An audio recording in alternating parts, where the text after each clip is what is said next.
I've gone over 4 weeks without a shower, over 4 weeks without even having clean clothes, because we have no help from FEMA. We don't have these emergency shelters. We don't have emergency showers or laundromats. We don't have that. It's not here. Hey, it's Jordan. I am in Flint, Michigan, East Palestine, Ohio, Tumwa, Iowa. Please support the only independent outlet on the ground covering what the corporate media covers up. Jason Peters here, reporting for Status Coup. We are out here in North Carolina continuing our Hurricane Helene relief tour and stories.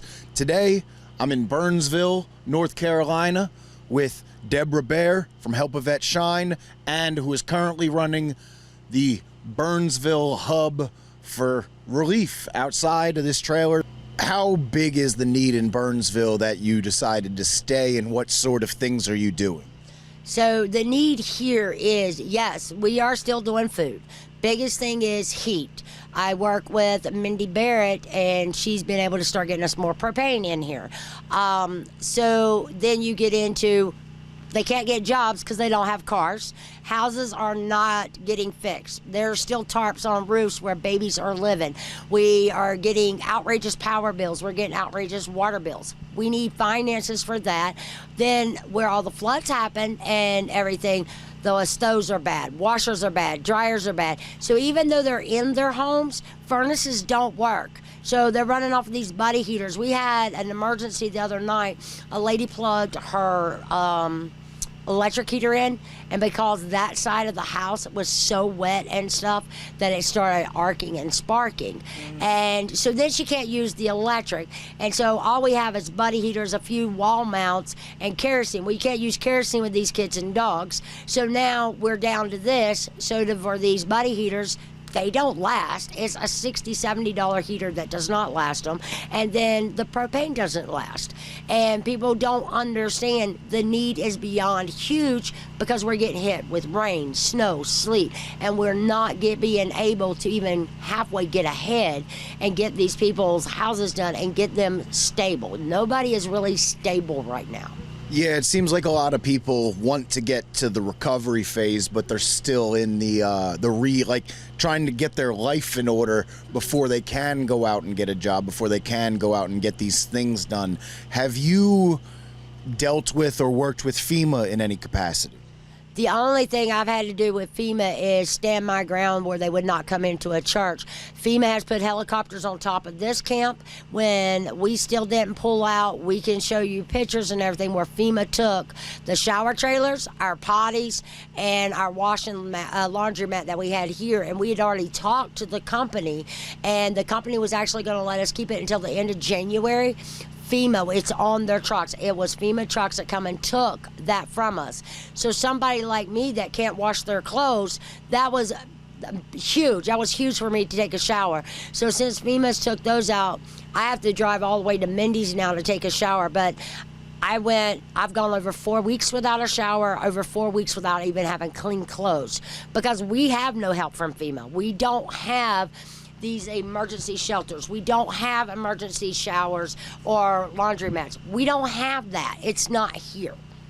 So they took away facilities that you had here, like out in this parking lot right here? Right here in this parking lot at 9 o'clock at night. I was running this hub off of the company's generator, so it would save us money and we wouldn't have to ask for donations. At 9 o'clock at night, they shut the generator down. By 9 a.m. that morning, they were already pulling everything out. We were not warned, nothing. They just came in here and took everything. To what end? Why would they do that? Like, what is the purpose? Against us. I don't care what anybody says, and I know as a nonprofit I shouldn't really get into the politics of things, but I've been up here long enough. FEMA is not helping us. They're against us. I mean, every time we try to get a little bit ahead, they do something to hurt us more. They got trailers right down there in Statesville right now under lock and key that we need up here to put our people in, but they won't bring them up here. Why? Why do you think that? I'm not FEMA. I can't answer that one. I believe that this is a land grab, and I mean, I don't want to get into the politics side because I'm a veteran nonprofit, and It's not my place to say politics on things. I don't like being in the middle of politics. But at the same time, we do not have government help. We do not have FEMA's help. It is all locals, volunteers, little nonprofits. We are the ones that are getting it done. Who are some of the other community-based organizers that you have worked with, some people that have done positive work to help? Well, you got Skyline Project, you got Mindy Barrett. If you hadn't asked me names, I could have named a bunch. Who gave you the trailer? This trailer was a private donor. This trailer over here was Courtney Krause from Heller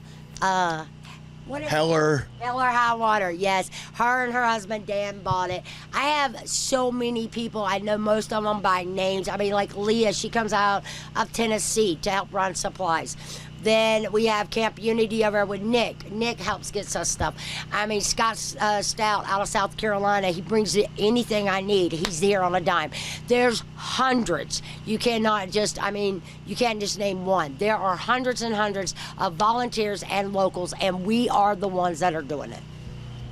How has the media coverage of the relief efforts been either locally or nationally for you? So a lot of the media was down at Lake Lure, Chimney Rock, Swannanoa and everything. When you get up here, no, we didn't get a lot of media. We have reached out to media when asked local news, and we've been told we're old news. There's nothing. We're almost 4 months in. They're done with us. 100 days in, 100 days since the hurricane, what steps need to be taken either by the government or by the community to help North Carolinians get ahead of this disaster? Our government needs to step in. We need funding.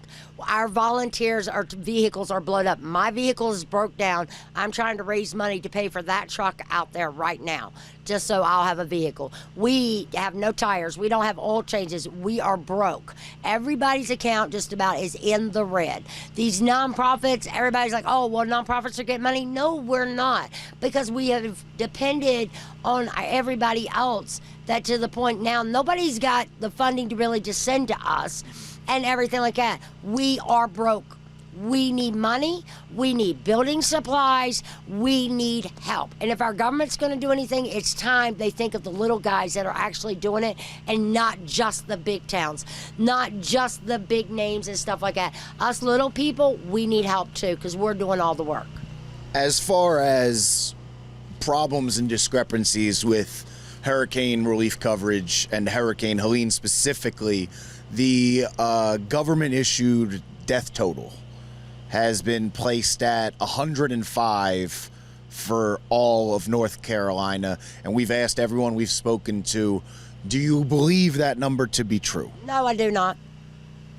I've talked to more than 105 people that have lost people up here. I've said that since day 7. And the number hasn't changed much in the last couple weeks or months. It's been at 105, and it hasn't changed. And like I said, when you're up here long enough, you see things, you know things, and trust me, there's well over 500 bodies come out of these mountains. Sorry, this whole thing's heavy as shit. It's incredibly heavy. I've dealt with things that you would never think about. Nicole was boots on grounds with Katrina and Michael, and I was behind the keyboard with them. I was on two-way radios with these guys.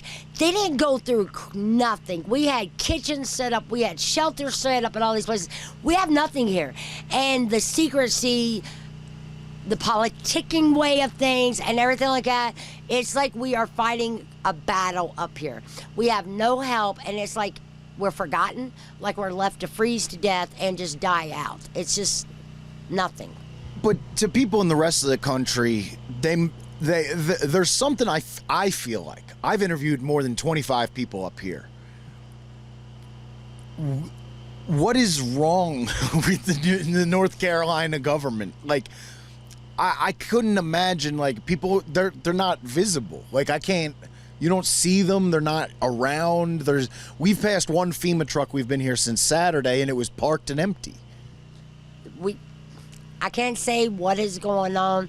Let's go to conspiracy theories, and let's just say what everybody else is saying. This is mining country. This is territory that the government wants. So, dang, best way, flood us out. That didn't get us. Freeze us out. That ain't getting us. Wildfire didn't get us. We're not going anywhere. So if the government don't want to help, it's okay. We got this. I'd heard from one of the people that I spoke to that there's a lot of, I think it's called quartz mining. Quartz mining, is that on this side of the mountain? Is that Burnsville? So Blackwater is the one that wants in here for mining purposes and all that. And everybody's got their rumors. Everybody's got their conspiracy theories. There is just too much up here to say it's all theories. Well, I'll do you a favor and I'll reach out to Blackwater. I'll send a press inquiry and I'll ask the question. I'll say, do you plan on expanding in the western North Carolina region? I won't even mention Helene, and I'll see if that's the truth or not, because that is something we've heard. We've heard the land grab theory. We've heard that, and I'm a journalist. I can't say what I believe or what I think on that. I can't say, but I know what rumor is. I know what gossip is. I know what I see, and from my eyesight, it is some very shady things going on up here, and things that don't. 2 + 2 is not adding up to 4, and we don't have help, and we need more people to get our story out. So now you have an opportunity to get your story out. What is like the main thing that you want the people of America to understand about your situation and about Western North Carolina's situation? What we're going through is not fair. It's pure hell up here, and we don't deserve this. I mean, Mindy was supposed to get a food truck, and it got diverted to California. We can't even get fresh food in here to feed these people. I got vets, our heroes, that are sitting here sleeping in tents. Is that the way we treat the men and women that fought for our country? I mean, when is somebody going to help us? I'm sorry, Deb. It's hard when you've got children that all they want for Christmas is a warm place to lay their head. And we had to put a baby in a camper. The video's on my Facebook. When you got little babies that have been in a home with no heat, piled up in a bed with 5 or 6 blankets, and they get excited because you give them an electric blanket to keep warm.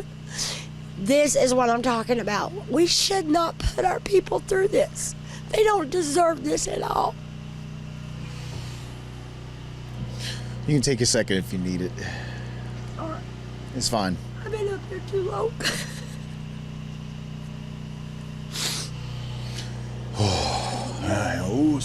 Yep, breathe in God, breathe out the devil. Yeah, breathe in God, breathe out the devil. I like that. That's what we say up here. I think I've asked all that I could think of. Is there anything that I missed that you would like to speak about? I just really hope that you get everybody to listen to us, and please get the word out. North Carolina is not okay. We've had babies dying in tents because they froze. You don't hear this on any news site or nothing, but this is happening.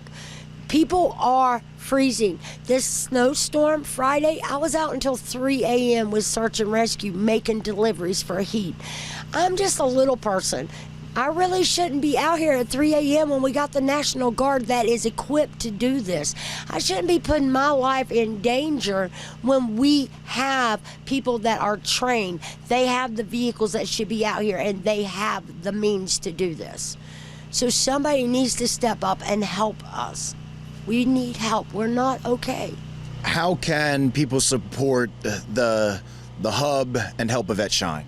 Help a Vet Shine has been blessed by Tim Brown to have a pickup truck, because my doorless Jeep, it looks like it's blowed the motor running supplies. So it's parked right now. So I have a GoFundMe up. I really need money to pay for this truck so we can keep this truck for the nonprofit and help these homeless vets and help the community. We also have a donor box where you get a tax write-off, where you can do donations that way. You can follow me, Debora Bare, or Help a Vet Shine on Facebook. Watch what we do, hear our stories.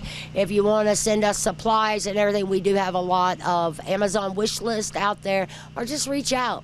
You know, my number's public, 704-467-9312. Text me, call me, say, hey, I would like to help. I'd like to send you something. I am more than humble to say, yes, I will take anything I can get right now. Well, thank you very much for your time. We appreciate you having us here. Signing off. Oh, what do you want, John? GoFundMe. Yeah, what is the GoFundMe called?